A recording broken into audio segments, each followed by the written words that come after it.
formal assessment is that in a week or two, maybe at most a month, if we've done some of these preparatory things, we've built the trust, we've established a relationship with the patient where he's under some semblance of clinician control, that these patients will sit down and take just about any kind of test that we have to offer.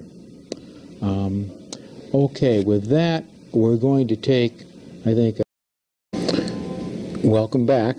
I'm going to talk now about some specific management strategies. Begin talking about treatment of comprehension deficits. Primarily with these patients, anything that we can do to aid their comprehension is going to be beneficial.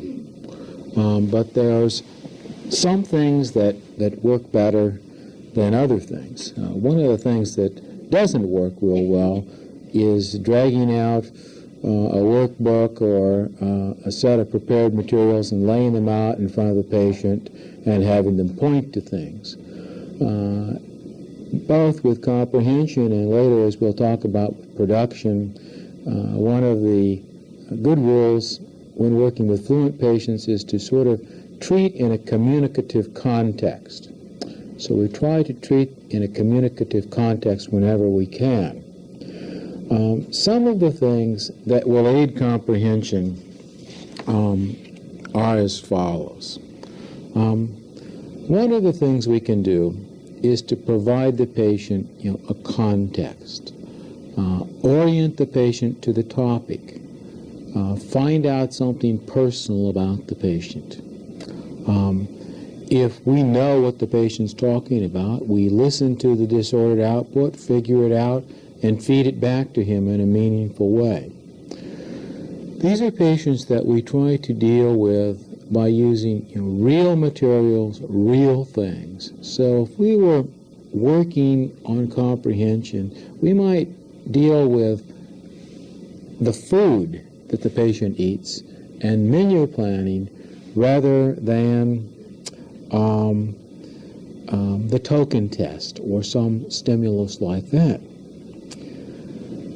Another thing we can do, and just sort of a cardinal rule, is to preserve the integrity of the stimulus. These patients like to hear, the whole word. They don't do well with little bits of words like the first sound, or even a sentence completion kind of thing to trigger the response, like so many of our less fluent patients do. So we try to preserve the integrity of the stimulus. Another thing is to secure the patient's attention. Most aphasic patients, and these are no exception, cannot do two things at once. If the patient is talking and jabbering, he's not going to be able to listen very well. So we use things like, alerting gestures. Hey, I'm ready to talk now, or we'll agree with what they say. And we model turn-taking, but we do whatever we can to secure their attention. Sometimes you have to just actually touch them on the shoulder and say, listen, or here's what I want you to do, or give them some type of an instruction. Those are helpful things to secure their attention.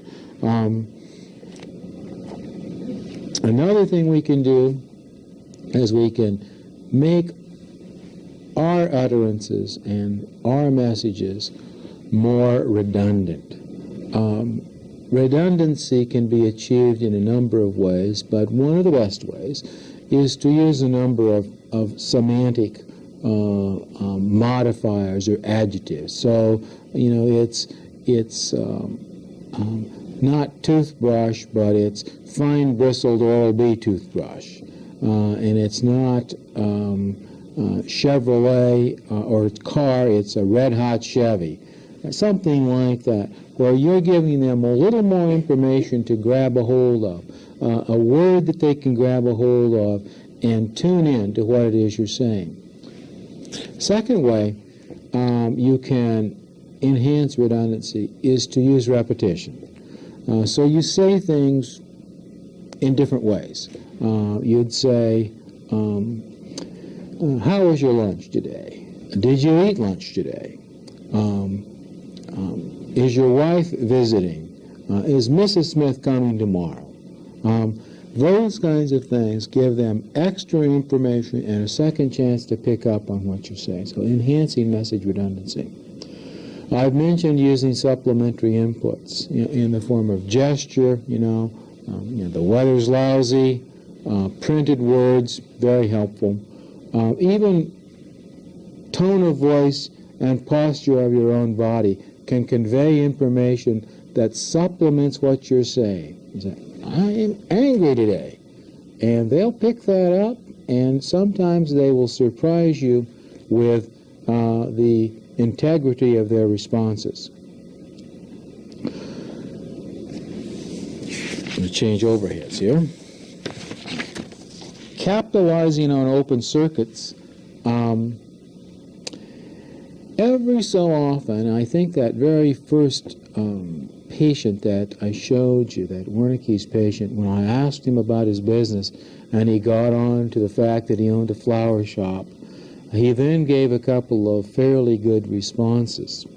Capitalizing on open circuits means that when you hit something that triggers a meaningful response, you can then follow that up with related questions and related stimuli, and you can sort of tap what's going for the patient for a while without changing around all the time. Sometimes we change, point to this, do this, do this, do that, do this, do that, and we're constantly changing. Tapping the open circuit would mean, like when the guy responded favorably to the comment about a flower shop, then I could say, did you make a lot of money? How many people worked for you? Did your wife help you?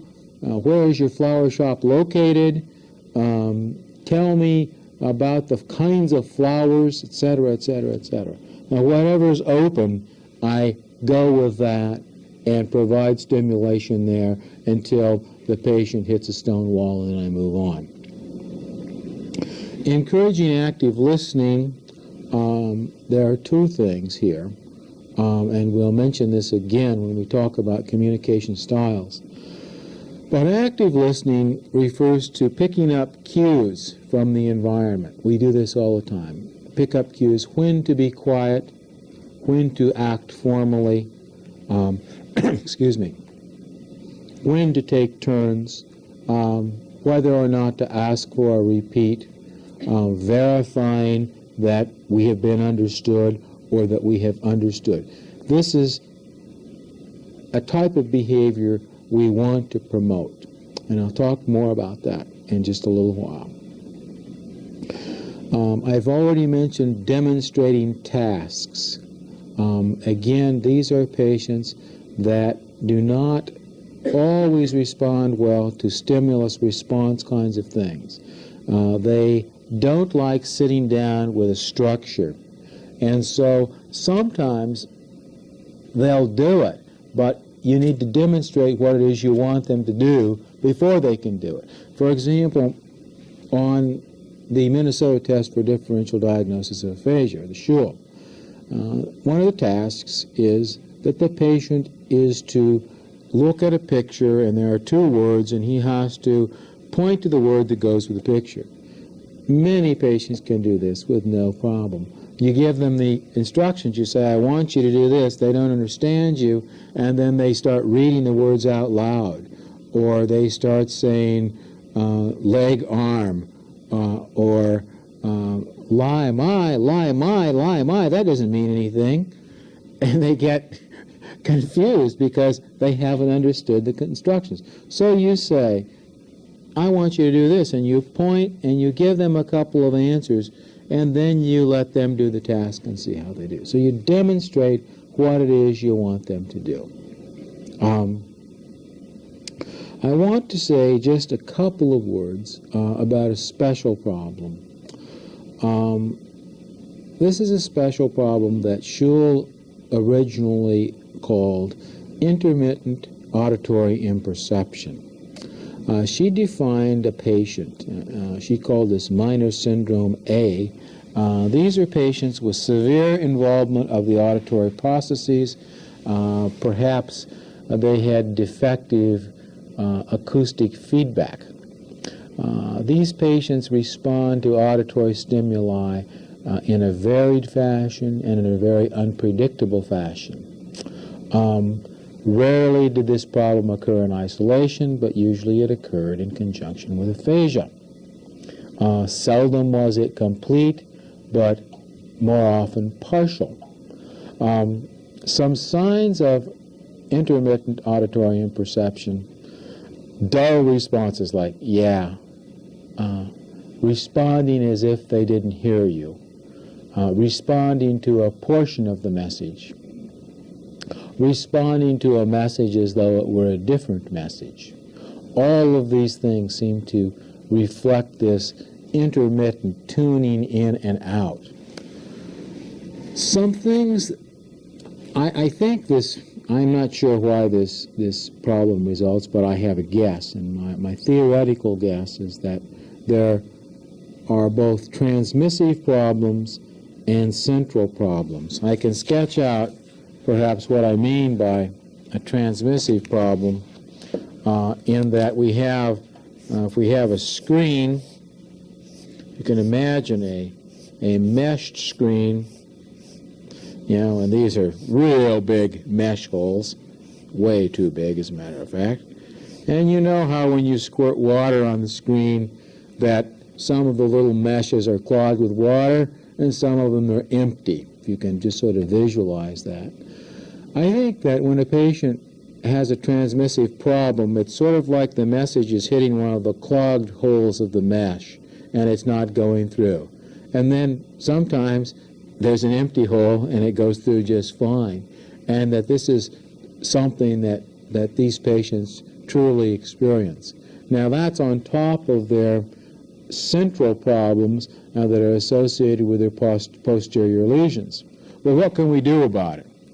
One is we can think, I guess it's possible, that some of these intermittent states result from physiological or psychological changes. For example, when the patient changes his environment suddenly, he has trouble tuning in to new situations. So the transition from physical therapy to speech pathology may need to be prepared for, and he may have to have some warm-up time when he comes into the clinic. Another thing I found is that patients do not listen well and tend to tune in and out when they are worried about something that's very personal to them. If a patient is concerned that he doesn't have antifreeze in his car, he might not be able to concentrate on what you're doing with him. So sometimes you have to take some time to find out what those needs are. Many of the things that I've mentioned to overcome some auditory comprehension problems will help with these intermittently imperceptive patients. The key words, the alerting signals, the redundancy, and the pacing of your own speech. In summarizing the comprehension section, I want to say that rarely do we just work on comprehension separately. Rarely do we use a lot of structured show me or point to tasks. We almost always, if we can, provide some type of communicative context for the patient, and we try to stimulate him or her with items of interest. And talk a little